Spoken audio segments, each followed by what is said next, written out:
Hey, you. Bravo's now in Canada. I just got chills. If you know Bravo. I love that. You love that? You know Vanderpump Rules. Why does it have to get so complicated? Summer House. Don't activate me because you've not seen me activated. Below Deck. I'm not your friend. I'm your captain. Top Chef. Hi, Chef. And Housewives. Definitely Housewives. I'm not gonna lie, I'm looking forward to this. Bravo. Now available. It's insane. Subscribe now with your TV service provider. Fall in Canada has never been hotter. Frequency Podcast Network. Stories that matter, podcasts that resonate. I don't want to spoil for you the twists and turns of today's episode. Some stories are just better if you don't know much going in. So I will just say this to set it up. An American university is suing a Canadian woman who lives in Kitchener. It is trying to recover millions of dollars that it claims she received as a result of fraud. The woman in question denies this. She worked for that money, she says, and she earned it.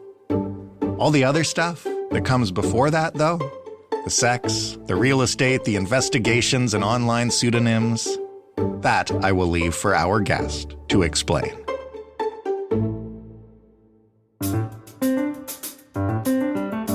I'm Jordan Heath Rawlings. This is The Big Story. Jeff Outhet is a reporter with the Waterloo Region Record who chased down a pretty strange story, it's fair to say, Jeff?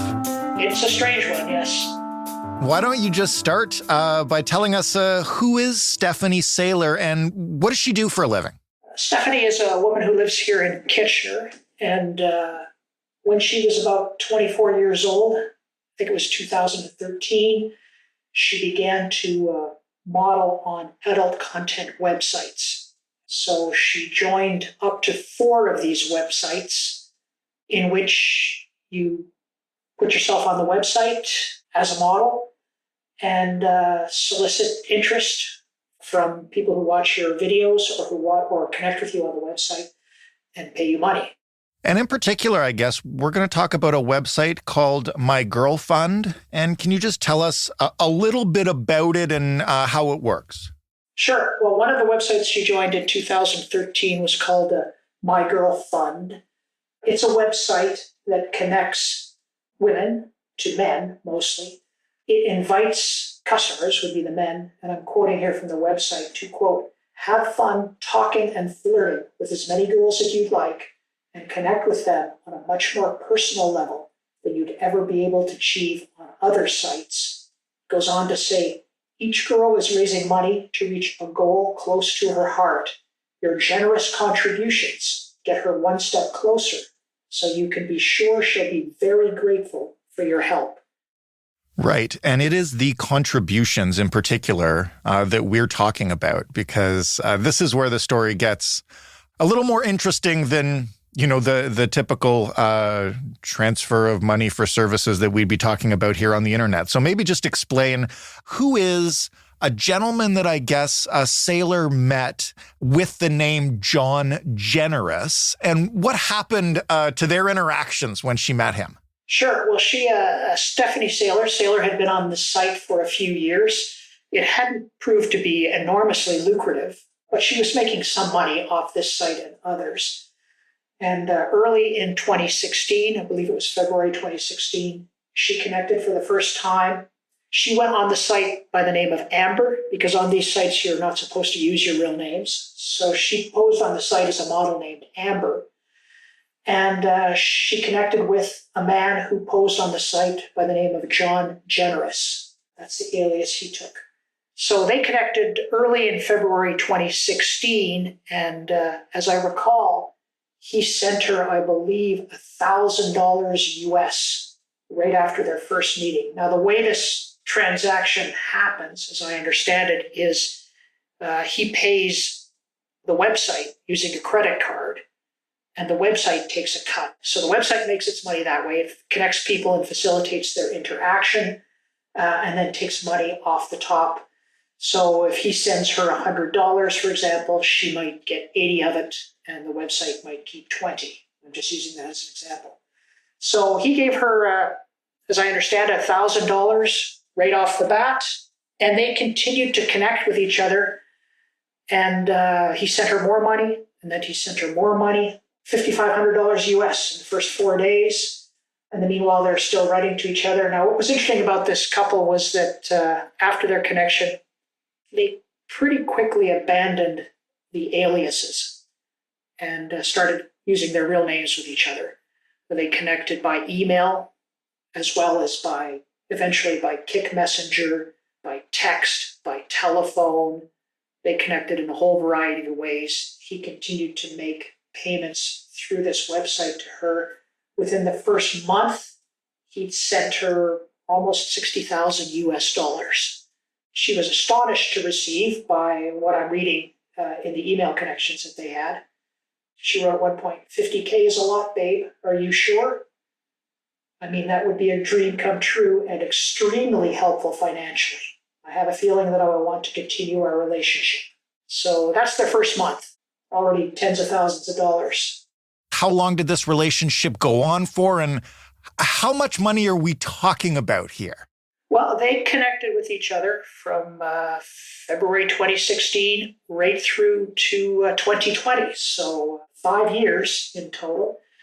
And he sent her, in the end, through this website, $5.2 million US, of which she received $4.1 million US after the website took its cut. And just to be clear also, it's not only the millions that he sent her through the website, he also sent her gifts. She took her family of 9, extended family of 9, to Disney World for a trip that cost almost $60,000. He paid for that. Wow. He bought her floor seats to an Elton John concert at the Air Canada Centre in Toronto. He bought her playoff tickets for the Blue Jays in Toronto. Those were minor purchases compared to the $4.1 million US she received from the website, but he did a lot for her. As an aside, did they ever meet in person during this time? They never met in person, ever. Wow. They knew each other by their real names, and they had real email addresses. But as I'm working through the documentation I have, they told a few things to each other that were true, but they also he told her certainly a number of things that were not true, or hid things or misled her. He later said, from his perspective, he was playing a game with her and she was playing a game with him. She's got $4.1 million. Where'd it go? Where'd it go? Well, she used it for a variety of things. She started a real estate business with her husband, Tyler Maylott, called Herb Developments. They bought and sold properties around this region here in Kitchener, Cambridge, and Waterloo. They built some homes. They invested in properties. They built themselves a luxury home, or a dream home, if you will, in an upscale Kitchener suburb called Deer Ridge, right by the Grand River. That was about a $2 million home. They built it themselves. She bought herself an Audi A6 sedan, cost just over $80,000 Canadian. They did a number of things, she and her husband, with the money she received. But a lot of it, I believe, went into business ventures. And that brings us up, I guess, to 2020. How did this all start coming out? Like, just walk us through what we eventually learned here. Well, what happened, John Generous, as I mentioned, his real name was Ralph Puglisi. He worked at the University of South Florida for a medical association that was affiliated with the university. This is a Tampa-based university in Florida. He was an accounting manager. And she knew his name. She knew that he worked for the university in some capacity in Florida.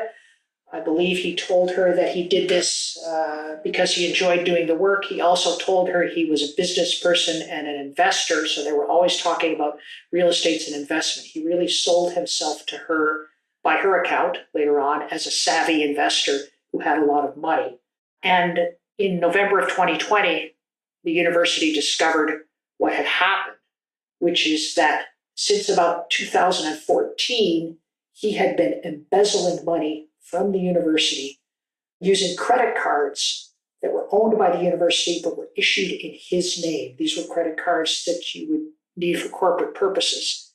And because he was an accounting manager at the university, or at this association affiliated with the university, And because they didn't have enough oversight, he was able to fake accounting records to conceal what he was doing when he was using these credit cards.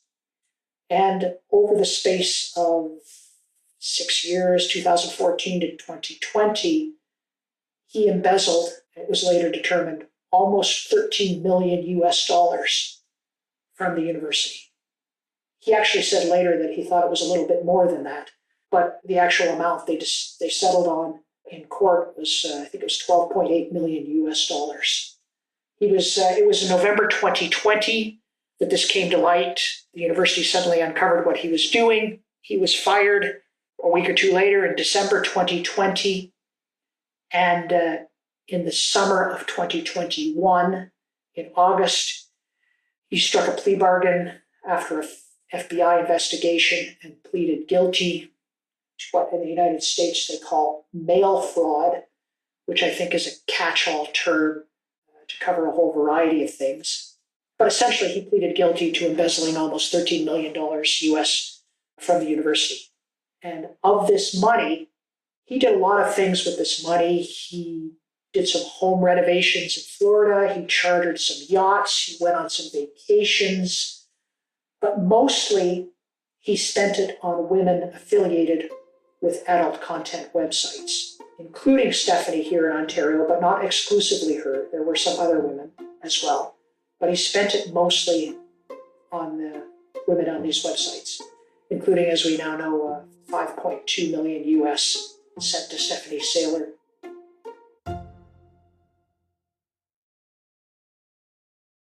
Hey, you! Bravo's now in Canada. I just got chills. If you know Bravo, I love that. You love that? you know Vanderpump Rules, Why does it have to get so complicated? Summer House, Don't activate me because you've not seen me activated. Below Deck, I'm not your friend, I'm your captain. Top Chef, and Housewives.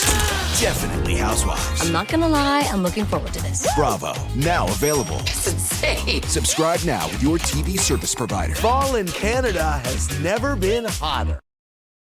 Now, I know we're going to get to what the school says happened here and what he's admitted to, but first, how has Stephanie described finding out about this and what she knew?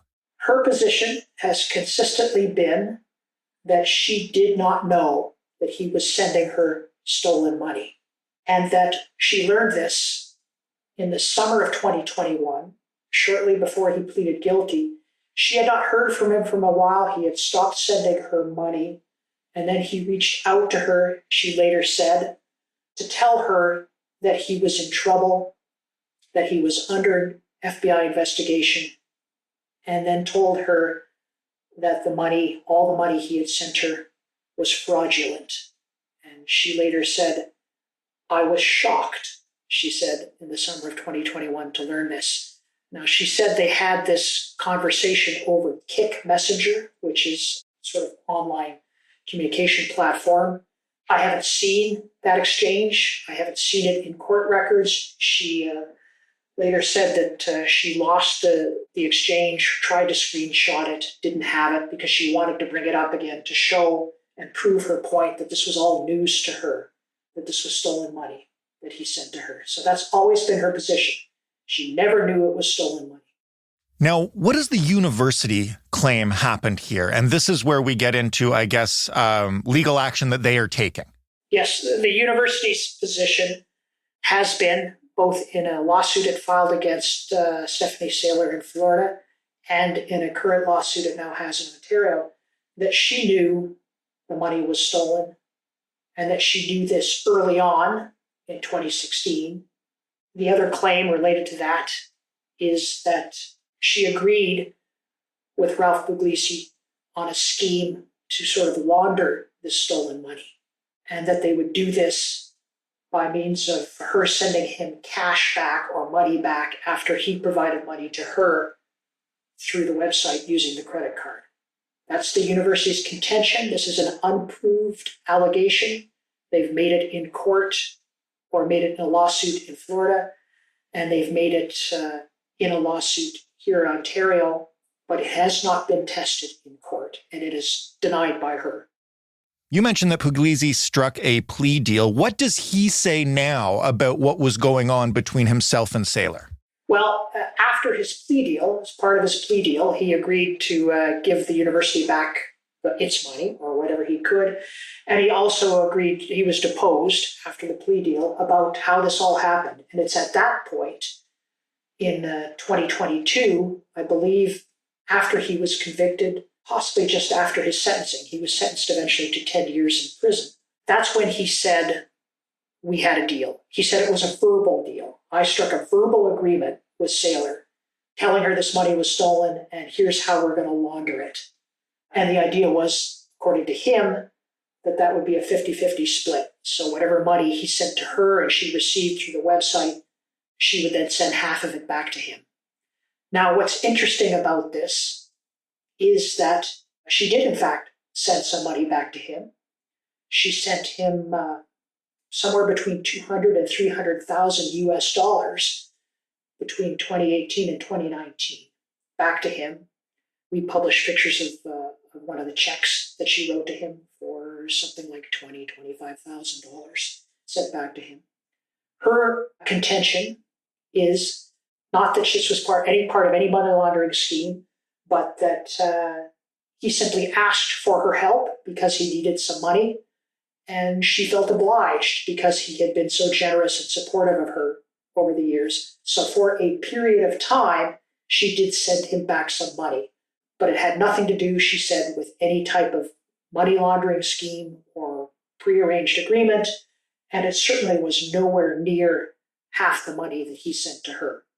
That is one of the arguments the university is leaning on in arguing that she knew what was going on.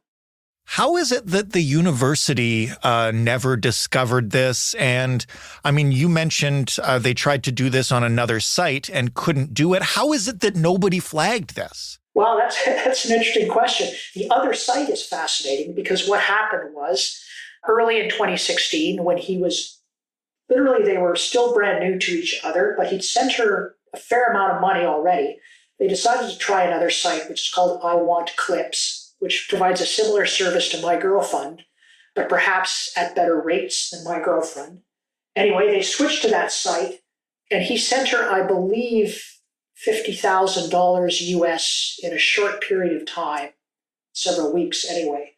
That website flagged that transaction as suspicious right off the bat because he was a brand new customer on the website and it was a large amount of money. So that website flagged that as suspicious, did its own investigation, and discovered that he was using a credit card that was owned by the university and not by him. So it contacted his bank in Florida about this, the bank where the credit card was out of, and the website contacted Stephanie Saylor and sent her an email saying, basically, this might be fraud. They actually used the word fraud and said he's using a university credit card that he does not own. So the university is leaning on that in part to suggest that she knew this was fraudulent from the start. But nobody picked it up then. Nobody picked it up. On his end, he was able to cover it up at the university. He was able to create enough of a story that the bank didn't investigate, the university never caught on. They abandoned I Want Clips and went back to My Girlfriend.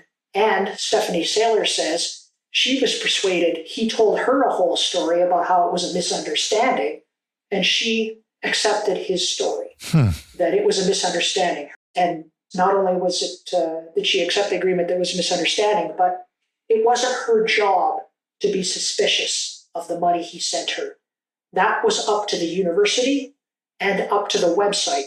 And she said, if the university doesn't seem to have a problem with this, and my website is accepting it, I'm going to trust them. I'm not going to do anything about this. I heard what he said. It's not my job to question this. If it was fraud, she actually said at one point, why would the university let this go on for so long?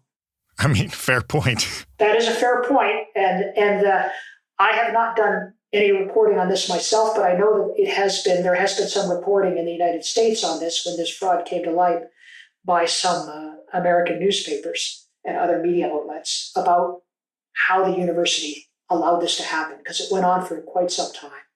And the university now says, of course, that it's updated its procedures and its checks and nothing like this will happen again.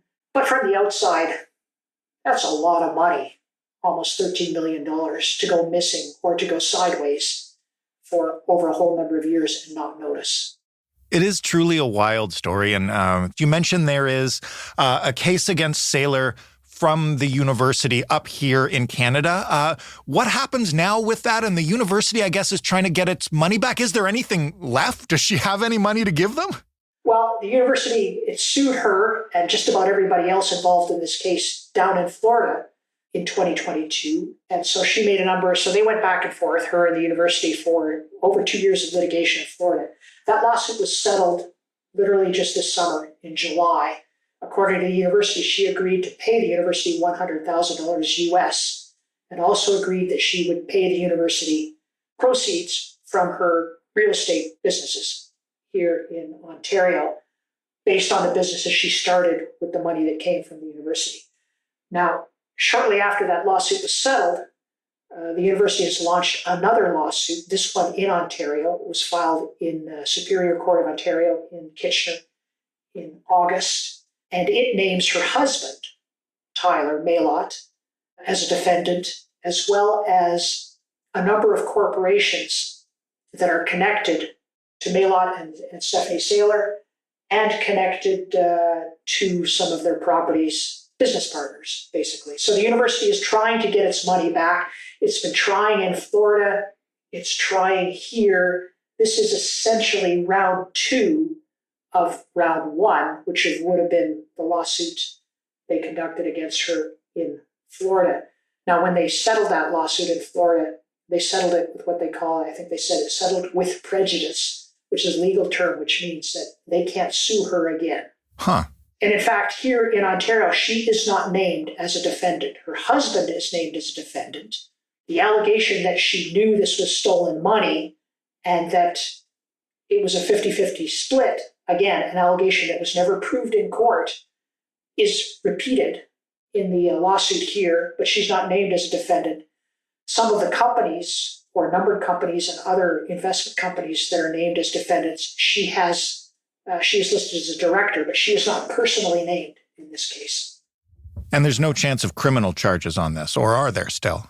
Well, Ralph Puglisi faced criminal charges. I have seen no evidence. I believe that no one else ever faced a criminal charge. He is the one who stole the money. No one else stole the money but him. So as far as I understand it, he is the only one to have faced criminal charges. But the university went after everybody in Florida. Other people, including Ralph Puglisi's family, who might have received some of this money, Stephanie Saylor, women with other adult websites. They also sued the platform, My Girl Fund, as well. They settled a number of these lawsuits this past summer, so they have a legal strategy. I don't know what it is exactly, but they settled a number of the lawsuits this summer, but then launched a new one, as I said, here in Ontario against Saylor's husband, Tyler, and firms connected to the couple. And I believe, last I looked, the university still had an ongoing lawsuit in Florida against My Girl Fund. And we'll see what happens. And if somebody approaches you on an adult site with millions of dollars, it seems too good to be true. Maybe do your due diligence. Thank you for walking us through this wild story. You're welcome. Jeff Outfit of the Waterloo Region Record. That was The Big Story. For more from us, you can head to thebigstorypodcast.ca. You can also, of course, shoot us a note. Let us know what you thought. The email address is hello@thebigstorypodcast.ca. And if you don't like typing, you can pick up your phone and give us a call to leave a voicemail. That number is 416-935-5935. The Big Story is in every podcast player, and that includes Seeker, Seekr. If you haven't checked it out, you might want to give it a try. You can also ask for The Big Story on your smart speaker by saying, "Play The Big Story Podcast." Joe Fish is the lead producer of The Big Story. Robin Simon is a producer on our team. Matt Kesselman handles our sound design. Stephanie Phillips is our showrunner. Mary Jubrin is our audience development lead. Diana Kay is our manager of business development. I am your host and your executive producer, Jordan Heath Rawlings. All together, we are Frequency Podcast Network, and we are a division of Rogers. We've got a couple things in the feed for you this weekend. Another little In This Economy episode, and an episode from a while back that I think is even more relevant now, especially given what's going on down to the south of us at the moment.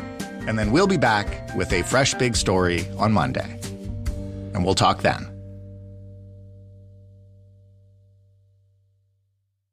Hey you, Bravo's now in Canada. I just got chills. If you know Bravo, I love that. You love that? you know Vanderpump Rules, Why does it have to get so complicated? Summer House, Don't activate me because you've not seen me activate it. Below Deck, I'm not your friend, I'm your captain. Top Chef, and Housewives.